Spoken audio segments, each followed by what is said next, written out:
ঈদের টানা ৭ দিনের সরকারি ছুটি শুরু। বাস, ট্রেন, লঞ্চে ঘরমুখো মানুষের ঢল, মহাসড়কে যানবাহনের ধীর গতি।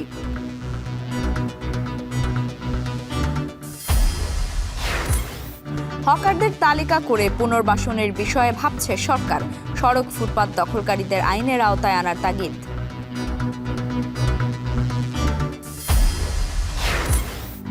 ঢাকার দূষণ কমাতে বর্জ্য থেকে বিদ্যুৎ তৈরির পাইলট প্রকল্প শুরু করবে সিটি কর্পোরেশন। নজরদারি বাড়ানোর তাগিদ পরিবেশবিদদের। ঈদের আগে বেড়েছে চুরি, ছিনতাই। পুলিশের টহল অভিযানেও থামছে না দৌরাত্ম্য। গোয়েন্দা নজরদারি বাড়ানোর দাবি।